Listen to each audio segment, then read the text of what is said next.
Akala ko hindi ka napupunta eh. Nakangiting sabi ni Vanessa na lapitan si Malina sa guardhouse pagkaibis ito ng kotse. Pasensya na ma'am at medyo late ako, sabi niya. Nahirapan po akong kumuha ng taxi. Okay lang, tara sa kotse. Sa pangalawang pagkakataon nakasakay ulit siya ng isang magarang sasakyan. Sa pagkakataong iyon ay sa Toyota Camry. Nakadama siya ng kakaibang kasiyahan. Sa tanang buhay niya kasi na nagdaang araw lang siya nakasakay sa mamahaling sasakyan. Hindi kalayuan ang bahay ni Vanessa mula sa guardhouse. Nang laki ang mga mata ni Malina na makita ang malaking bahay na iyon. Ito ang bahay ko, Malina. Sabi nito na makababa na sila ng kotse at naglalakad na patungo sa malaking pintuan. Naku, ang laki naman pala, ma'am. Ngumiti lang ito sa salad sila dumiretso.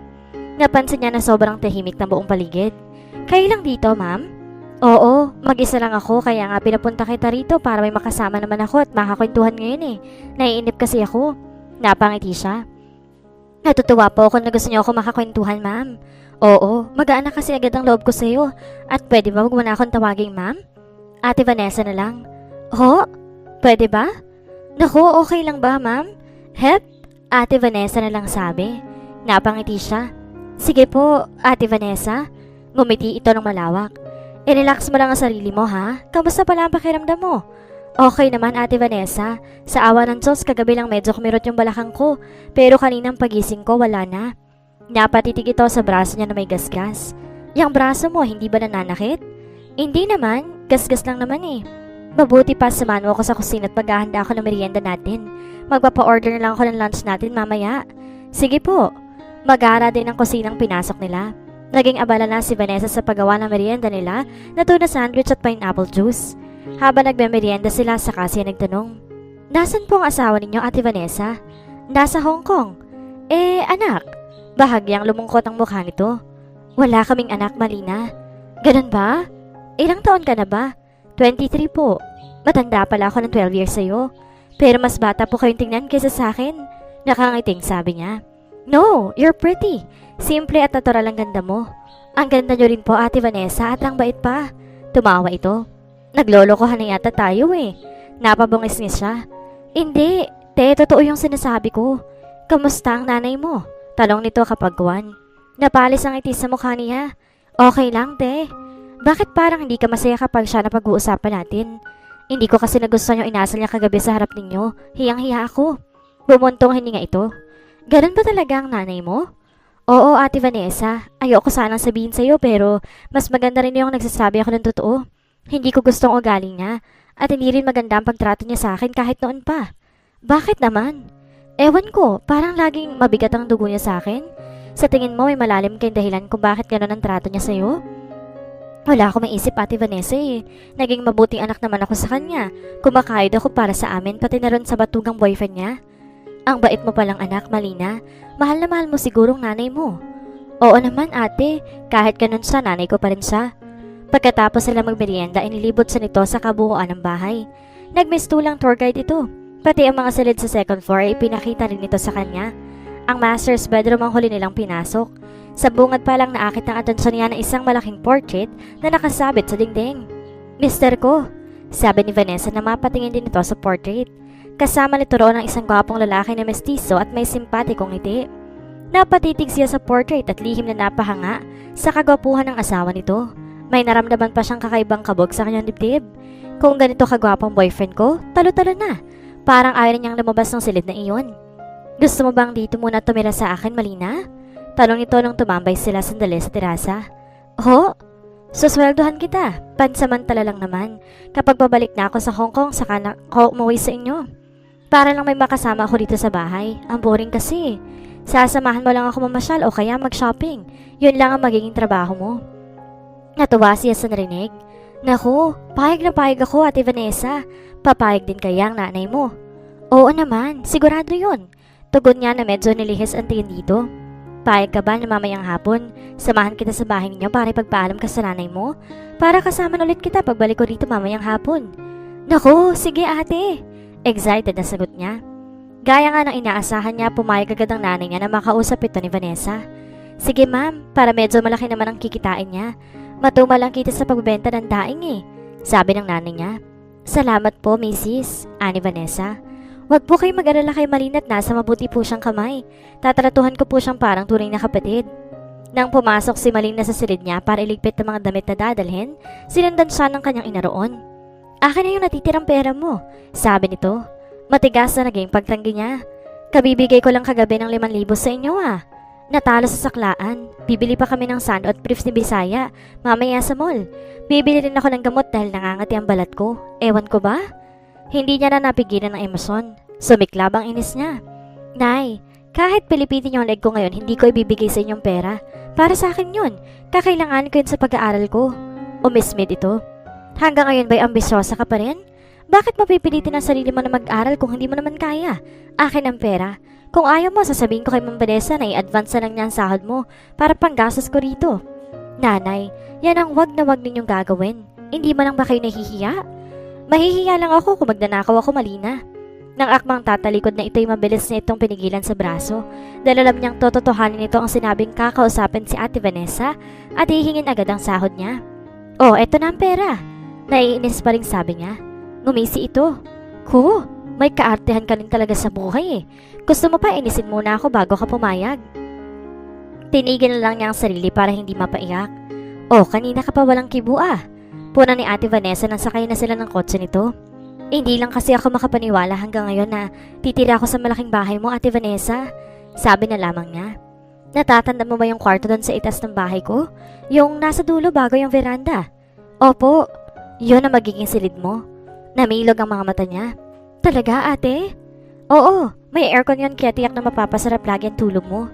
Kahit anong oras ka gumising sa umaga, okay lang sa akin. Minsan kasi tanghali na rin ako nagigising Nagkakape lang naman ako sa umaga kaya walang problema. Sarili mo lang iintindihin mo kapag nasa bahay ka. Bago sila nakarating sa bahay nito, dumaan muna sila sa isang restaurant at doon na naghapunan. 8:00 na ng gabi na makarating sila sa Hillsborough. Napasarap na ang tulog ni Malina sa mangarang silid na yon. Pero dahil talagang maaga siyang magising, 6:00 para ng umaga ay nakabangon na siya. Nagluluto sana siya ng almusal kaya lang, hindi niya alam gamitin ang lutoan sa kusina.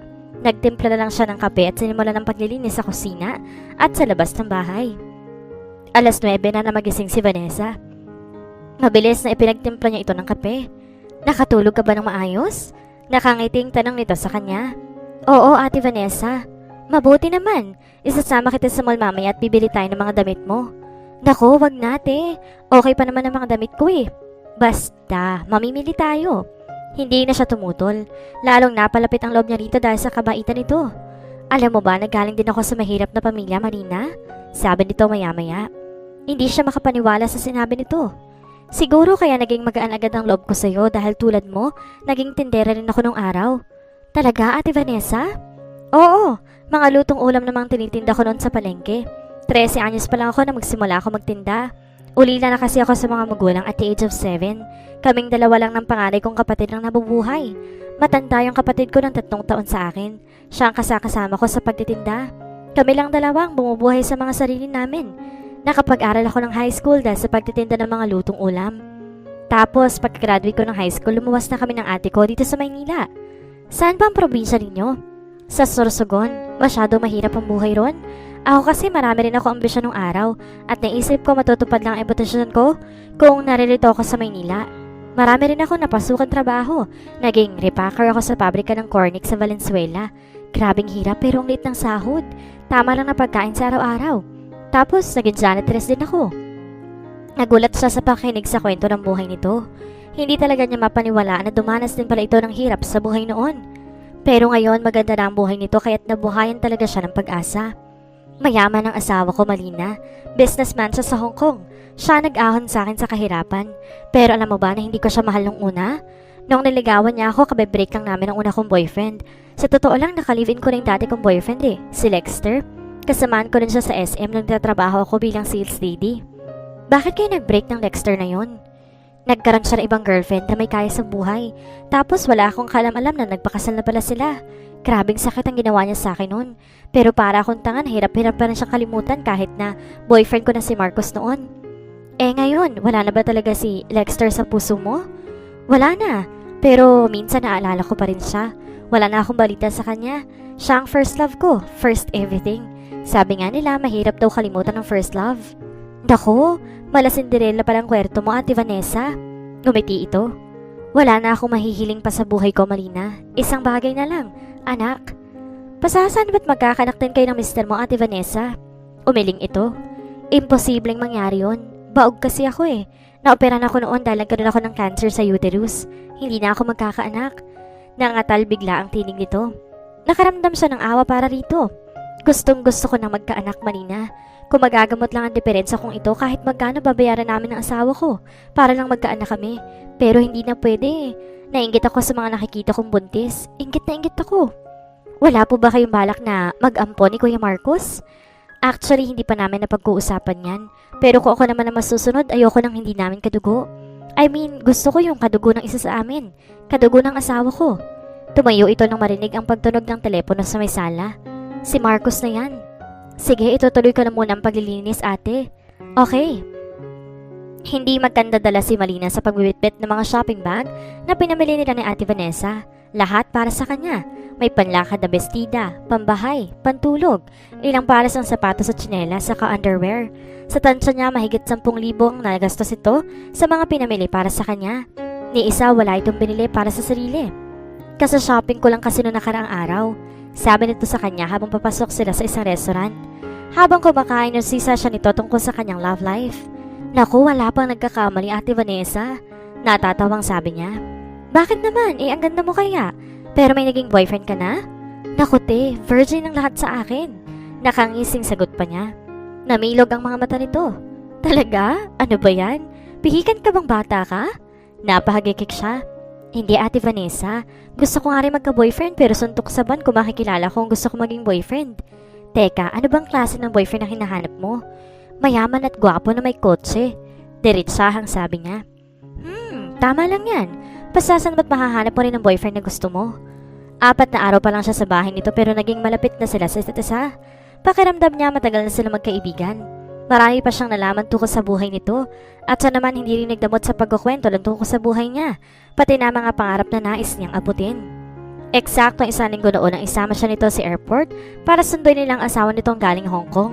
Kahit nakita na niyang larawan ni Marcos T, hindi niya inakalang mas gwapo pa pala ito sa personal. Kahit simpleng jacket na itim at maong na pantalon lang ang suot nito, litaw pa rin ang kagwapuhan at kakisigan nito. Honey, sambit ni Ate Vanessa sabay yakap sa asawa. Napatingin na lang siya sa mag-asawa. Pinigilan niyang mapatitig ng matagal kay Marcos, pero talagang hindi niya maiwasan. Ang gwapo talaga nito. Ang swerte ni Vanessa dito. This is Malina, yung sinasabi ko sa yung kasama ko sa bahay. Pakilala ni Vanessa sa kanya nang ilayo ang sarili sa asawa. Malina, si Marcos. Mabuti naman at may nakakasama sa bahay si Vanessa. Sabi ng lalaki pagkatapos niyang magpalitan ng present trees. Ang bait ng asawa niyo, Kuya Marcos. Malulungkot ako tiyak pag bumalik na siya ng Hong Kong. Eh di sumama ka na lang sa amin doon. Biro pa nito. Nanlaki ang mga mata ni Vanessa. Hey, why not? Bakit ba hindi ko naisip yan?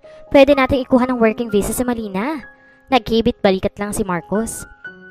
Gaya ni Vanessa, napatunayan ni Malina na mabait din ang esposo nito. Napansin niya na sobrang caring at malambing ito sa asawa. Pero napansin din niyang tila hindi ganoon kalambing si Vanessa dito.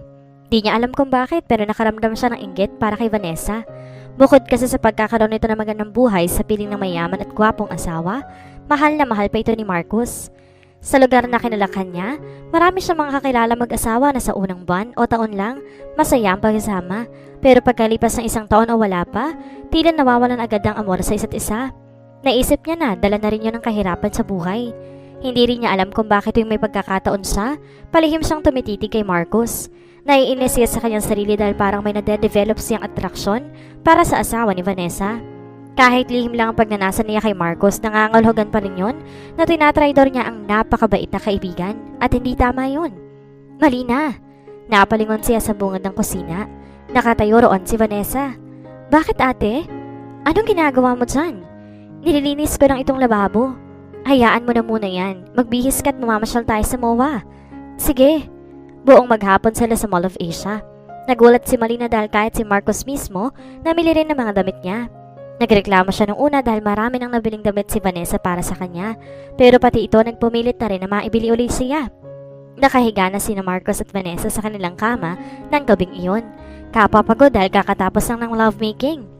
Ang layo ng tinatakbo ng isip mo ah, puna ni Marcos.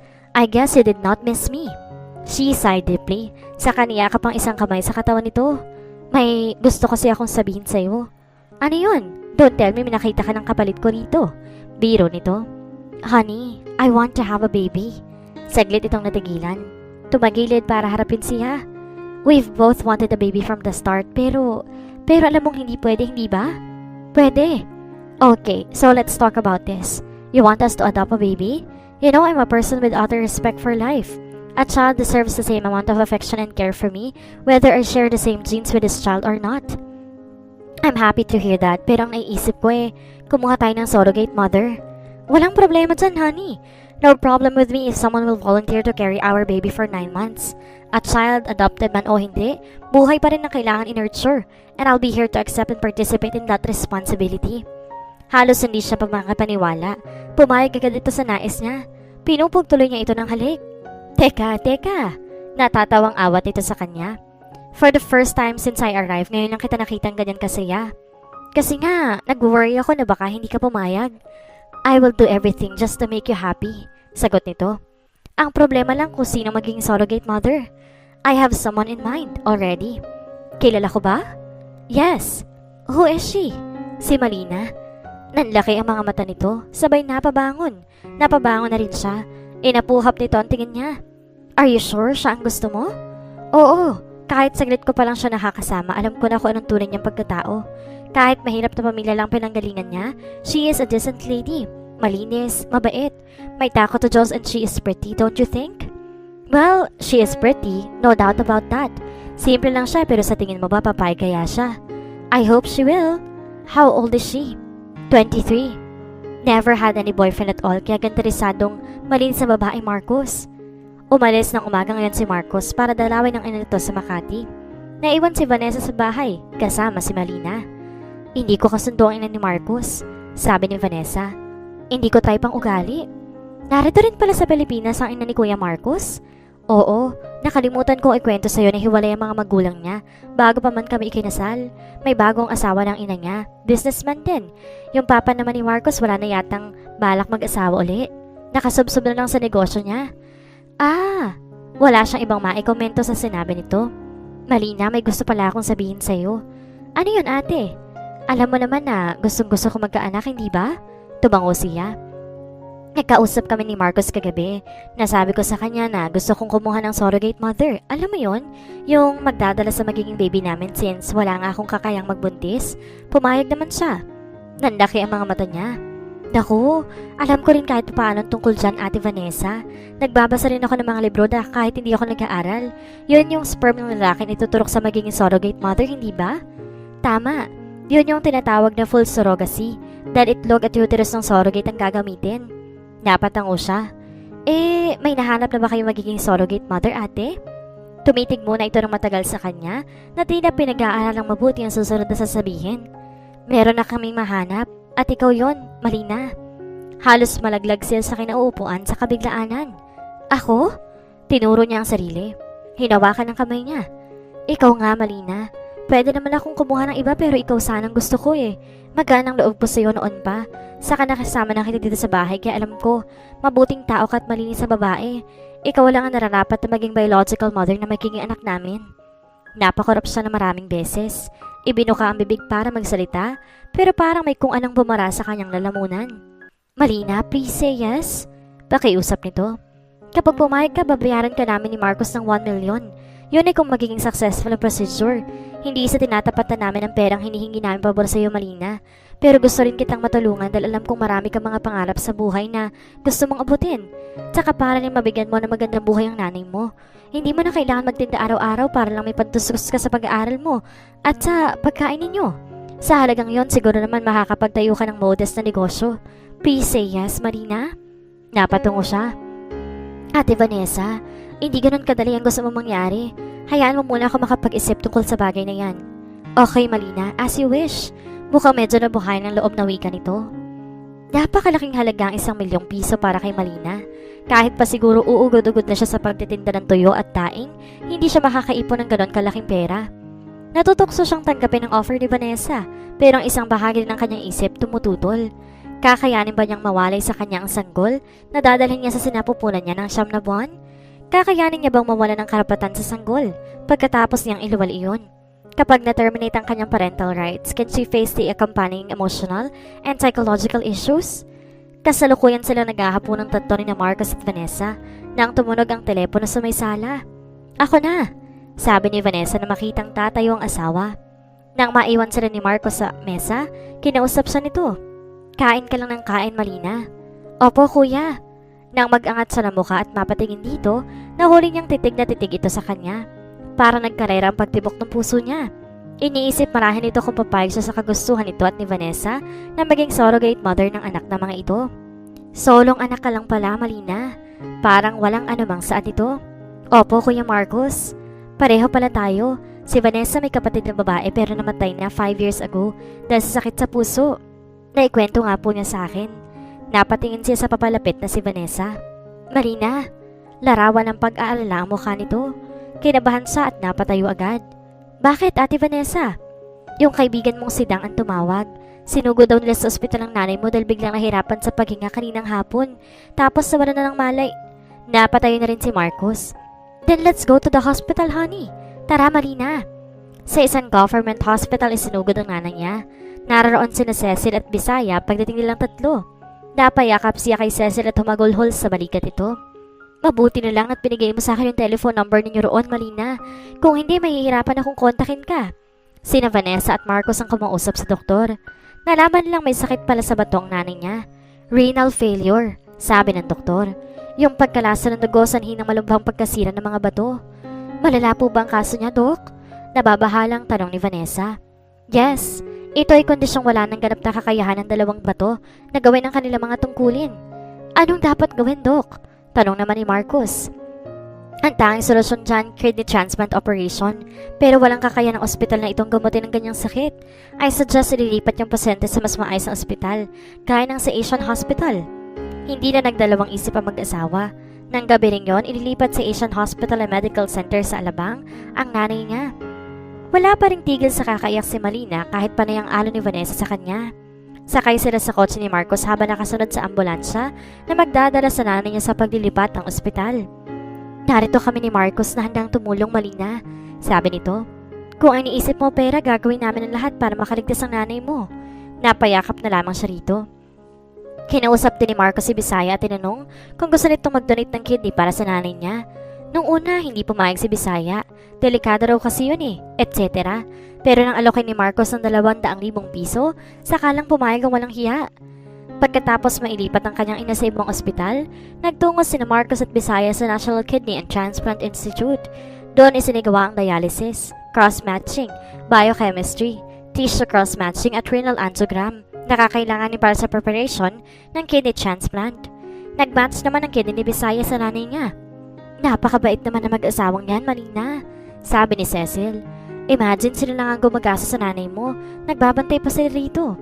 "Oo nga, nasira pang pagbabakasyon nila rito sa Pilipinas dahil sa problemang ito." Pero sa isip niya ng mga sandaling iyon, kung wala sigurong kailangan sa kanya mag-asawa, baka hindi ganon kasidi ang pagtulong ng mga ito sa kanya. Salitan sa pagbabantay sina Marcos at Vanessa sa ospital para may kasama siya. Di naman kasi pwedeng malagi na matagal doon si Cecil dahil kailangan din itong magtinda. Si Bisaya naman nagpapahinga sa isang silid sa ospital para sa paghahanda sa operasyon. Nang hapong iyon umuwi si Vanessa at Romeliebo naman si Marcos. Naabutan siya nito sa silid ng kanyang ina. "Marina, kumain ka na ba?" tanong nito. "Kuya, hindi naman ako nagugutom pero nag-lunch ka ba?" Umiling siya. "Then let's go. Samahan mo akong kumain, total nariyan naman yung nurse na magbabantay muna sa nanay mo." Hindi na siya tumanggi dahil naisip niya na baka gutom din ito.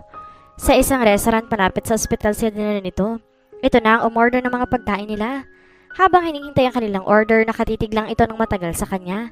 "Are you okay?" tanong nito. Tumango lamang siya. "Tell me what's bothering you," anito. Bumuntong hininga siya. Pinag-isipan muna ang susunod na sasabihin. "Pumapayag na po ako maging surrogate mother, Kuya Marcos." Maya-maya ay sabi niya. Hindi ito nag-react. "Ang laki nang naitulong ninyo ni Ate Vanessa sa akin kaya gusto ko rin kayong tulungan. Kahit pa huwag nyo na akong bayaran gaya ng sabi ni Ate Vanessa, napakalaki na nagagastos niyo sa nanay ko." Umiling ito sa kaginagap ang kamay niya. We still want to give you that money, Malina, para sa kinabukasan mo, para sa pag-aaral mo. Alam mo, naging magaan na rin ang loob ko sa'yo. Hindi nagkamali si Vanessa sa pagkukwento sa akin tungkol sa'yo. Napakabait at napakabuti mong tao. Wala kaming worries kung ikaw magiging biological mother na magiging anak namin. Magiging mabuting tao rin siya tulad ng ina niya. Napatango lang siya, pero parang gusto niyang umiyak ng mga sandaling iyon. Dumating ang order nito na beefsteak, vegetable salad at java rice. Nagulat siya na lagyan nito ng ulam ang pinggan niya. Uubusin mo lahat yan dahil medyo maputla ka na. Huwag kang magpapakagutom, Malina. You're very thin. Tumango lamang siya. Lihim na nasisiyan sa nakikitang pag-aalala nito para sa kanya. Habang kumakain, palihim ng tinatapunan nito ng tingin. Bakit ba may nararamdaman siyang kakaibang kabog sa kanyang dibdib kapag tinitingnan niya ito? Pagkalipas ng 3 araw, sinagawa ng operasyon kay Bisaya. Successful ang kidney transplant operation sa nanay niya. Napayak siya sa tuwa at yumakap na mahigpit kina Vanessa at Marcos. See? Dininig ng Panginoon ang dasal natin. Nakangiting sabi ni Vanessa sa kanya. At kung wala kayo ni Marcos, ni Kuya Marcos, hindi mangyayaring lahat ng to, Ate Vanessa. Sabi niya, hindi ka rin naman namin kayang pabayaan. Kung pamilya na ang turing namin sa'yo, pamilya na rin namin ang nanay mo. Ngayon, pwede na tayong mag-relax at nagugutom na ako kaya kumain na muna tayo. Hinarap nito ang asawa. Let's grab something to eat, honey. Okay, tugon ng lalaki. 2 days later, bumalik sa Hong Kong si Marcos pero nangakong babalik din agad